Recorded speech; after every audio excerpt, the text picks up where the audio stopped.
Well, there is a warning this morning for travelers from SeaTac International Airport. Health experts say it is the location of a new measles exposure site. Dozens of people are dead following a fiery landing in Russia. This morning, investigators are trying to find out what went wrong. Graffiti is sprinkled throughout the city, but not everyone loves the work. We are telling you what to do if you are seeing more of this in your neighborhood.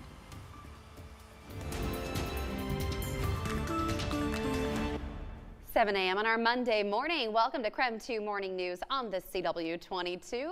I'm Jen York. And I'm Taylor Vito. Brittany Bailey is off this morning. Well, we are tracking breaking news this morning. We have a new royal baby to report. Meghan Markle has given birth to a baby boy. It happened this morning. We've only found out this information in the last hour or so. We found out around 6 a.m. that she was in labor, and then about 30 minutes later we found out she had already given birth and then to a baby boy. Well, journalists and well-wishers have been camped outside for days at Windsor Castle waiting for that announcement, though I believe the official announcement comes at Buckingham Palace. The tradition is you put it on a plaque outside. I see. For everyone. I'm hearing some music too. I wonder if there's some... I don't know. Is this a live shot or we're hearing something? Those are Michael's, our director, okay, there sound we go. effects. Well, the baby is 7th in line to the British throne. Of course, this is a developing story. What we don't know yet is the baby's name, but Prince Harry was talking about the birth this morning and says mom and baby are doing just fine. Hey, congrats to them. Yes. Really exciting. That's their first baby, so congrats to them. All right, coming up on 7:02 now, back here closer to home, things are shaping up really nicely outside. Yeah, totally. Weather probably a little bit better than it is maybe in England. Who knows? With that, let's send it over to Evan Nurani, and temps sound like they're just going to keep climbing. Yeah, can we bring the trumpets back up? Where can I get for some trumpets? Evan's for your big debut? That's your exciting news, the weather. Evan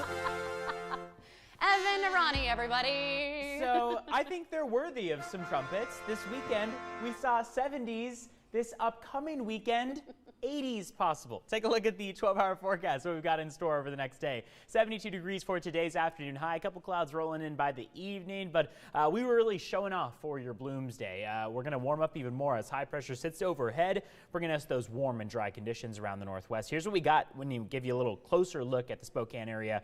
Dry skies throughout central Washington, eastern Washington, North Idaho. A couple lingering showers that have just begun to clear out of western Montana. Now, as I mentioned, 80s are possible by this weekend, but really through central Washington, 80s are possible by today. The warmest that we've recorded in Spokane was yesterday at 72. Keep in mind the seasonal average, what we would normally expect our highs to get to, 64 degrees. So regardless of how you look at it, we're enjoying a beautiful week ahead of almost summer-like conditions and dry skies along the way. It is 7:03 right now. Cody Crawford is going to get us a quick check of traffic now. Good morning. There's some construction happening in Spokane this week. The northbound curb lane of Freya Street will be closed from Main to Olive Street. Crews are doing some utility work in the area. Construction is expected to wrap up this Friday, so if you're headed out in this direction this morning, you may want to give yourself a few extra minutes to get around. That is the only update I have, but I'll be back in 30 minutes with more. Taylor and Jen, back to you. Cody, thank you so much. Well, there is a warning for travelers this morning on the west side of the state. King County Health Department leaders say a traveler who spent time in Seattle tested positive for measles. They say the man traveled through the SeaTac International Airport. Authorities say the 40-year-old man from British Columbia was in Seattle between April 21st and April 28th.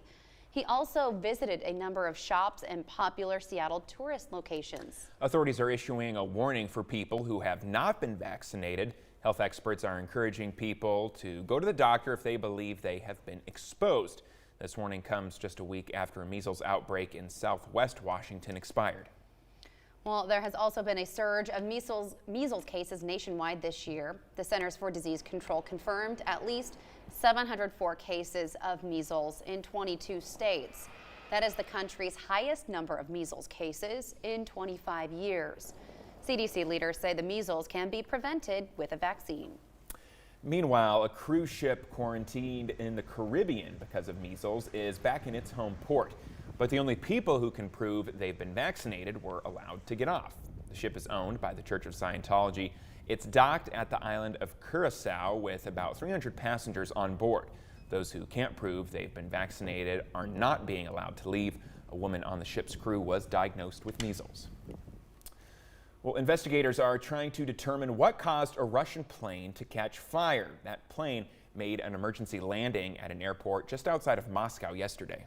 Russian investigators say 41 of the 78 people on board died, and that includes 2 children. Cell phone video shows flames coming from the side of the plane. Other video shows passengers using the emergency exit slides to escape from the aircraft. About 30 minutes after takeoff, the plane was forced to turn back for unspecified technical reasons. Authorities say the plane bounced when it landed, causing fuel from the tanks to spill.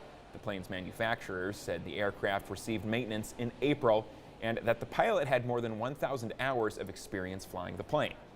The airplane belongs to the Russian carrier Aeroflot.